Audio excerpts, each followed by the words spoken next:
नमस्कार आप सभी को।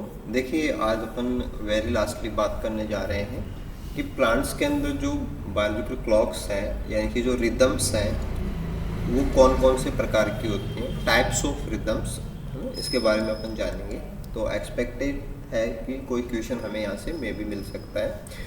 देखो, वेरी कॉमनली तो हम बात करते हैं कि ऐसे साइकिल्स जो लगभग 24 आवर्स के लिए होते हैं उनको अपन सिरसेडियन रिदम्स बोलते हैं, या हम इनको डाययूर्नल रिदम्स भी बोल सकते हैं। तो 24 आवर्स के अकॉर्डिंग जो रिदम्स चलते हैं कि डे एंड नाइट की लेंथ के रिगार्डिंग, जैसे कि पत्तियों का मूवमेंट है, कुछ पौधों में फ्लावर्स हैं वो एक टाइम पे खुलते हैं, फिर बंद हो जाते हैं, फिर खुलते हैं, तो पेटल्स का मूवमेंट है। जैसे नाइट के अंदर कुछ पौधे हैं उनमें फूलों में गंध आती है तो सेंट का डिस्चार्ज है। ऐसे ही फोटोसिंथेसिस है, डे में होता है, नाइट में बंद हो जाता है। पत्तियों में आपने स्लीपिंग मूवमेंट्स वगैरह बहुत आराम से समझे। तो ऐसे बहुत सारे एग्जांपल्स हैं जो प्लांट की बॉडी में हमें डेली जो 24 आवर का साइकिल होता है उस रिदम में देखने को मिलते हैं। तो एक तो होता है सिरसेडियन रिदम्स, वो लगभग 24 आवर्स के होते हैं। एग्जैक्ट कोई भी रिदम एग्जैक्ट टाइम की नहीं होती है, ये आपको हमेशा ध्यान देना है। दूसरा हम ऐसे ले सकते हैं टाइडल रिदम्स। देखो, टाइड का मतलब जो समुद्र में ज्वार भाटा आता है उसको अपन टाइड्स बोलते हैं। तो मून का जो ग्रेविटेशन है उसकी वजह से समुद्र का जो पानी है वो ऊपर उठता है, उसको अपन टाइड्स बोलते हैं। तो मून का जो पुल लगता है उसकी वजह से होता है, और इसका ड्यूरेशन लगभग 12.5 घंटे होता है। कि जो पीरियोडिसिटी होती है ना, जैसे पीरियोडिसिटी की बात करें कि कितने समय के बाद वो फेज दोबारा से आते हैं, वो आवर्तिता यानी कि पीरियोडिसिटी होती है। तो सिरसेडियन रिदम्स के लिए लगभग 24 आवर्स का होता है।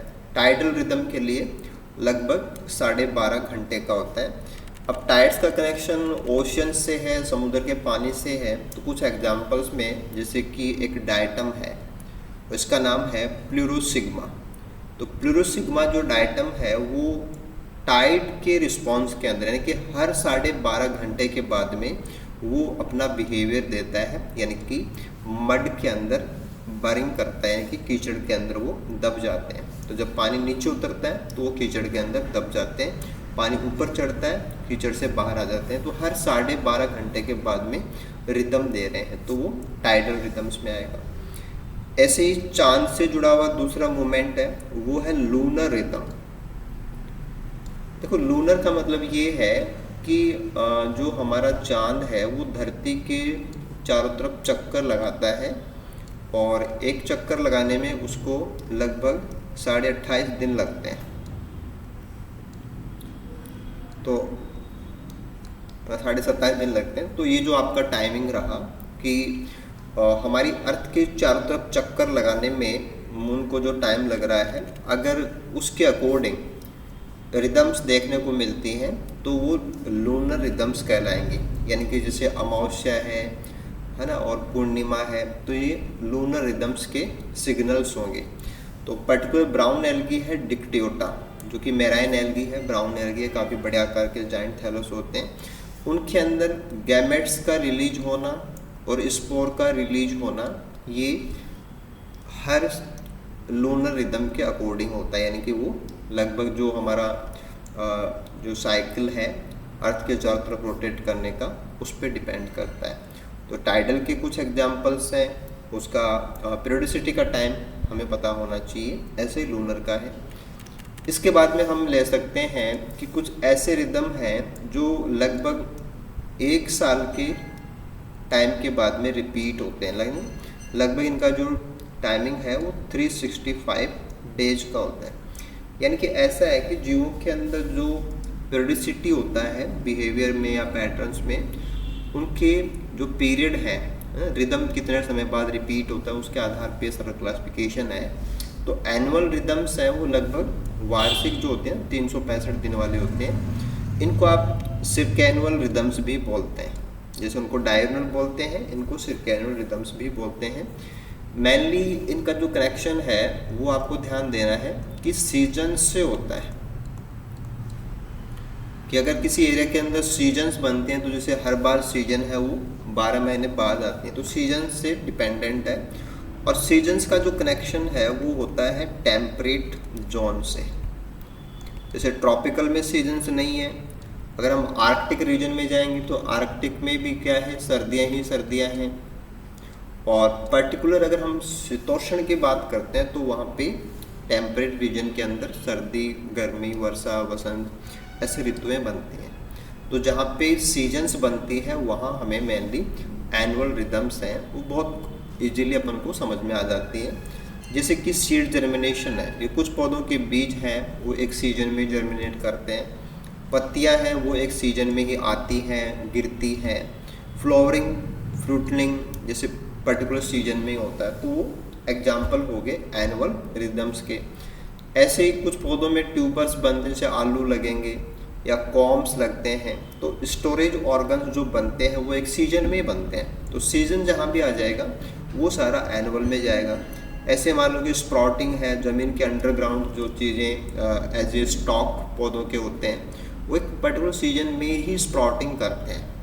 तो सीजन के ऊपर डिपेंडेंट या सीजनल जितने भी रिदम्स हैं, यानी कि जो लगभग 365 दिन के अकॉर्डिंग उनका आवर्ती वो दर्शाते हैं, वो सारे हमारे एनुअल रिदम्स या सर्कैनुअल रिदम्स के अंदर काउंट होते हैं। तो डेली से लेके 365 डेज तक अलग अलग प्रकार के रिदम्स हैं। पर्टिकुलर किस प्रकार का आपका क्वेश्चन है, क्या उसके ऑप्शन है, उसके अकॉर्डिंग आपको ये चीज़ें काम में लेनी है। इसके बाद में हम थोड़ा सा ये भी देख सकते हैं कि कोई एक्स्ट्रा लेवल का क्वेश्चन है वो हमें मिल सकता है कि प्लांट्स के अंदर जो बायोलॉजिकल क्लॉक्स हैं उनको मेंटेन करने के लिए कुछ प्रोटीन्स काम करती हैं और वो प्रोटीन अपने जीन से बनती हैं। तो बायोलॉजिकल क्लॉक्स को चलाने वाले कुछ जीन्स होते हैं जिनको हम क्लॉक जीन्स बोल सकते हैं। तो प्लांट्स के अंदर जो मोस्ट कॉमन क्लॉक जीन्स है उनमें एक तो है टॉक जीन। तो ये एक्चुअल में क्या है, टाइमिंग ऑफ कैप प्रोटीन जो कि एक ट्रांसक्रिप्शन फैक्टर होता है उसको कंट्रोल करने वाला जीन है। तो एक तो हो गया आपका टॉक जीन। अब स्टडीज़ के अकॉर्डिंग टॉक जीन सुबह स्टार्ट होता है और आफ्टरनून का जो आखिरी टाइम है उसके अंदर ये बंद हो जाता है।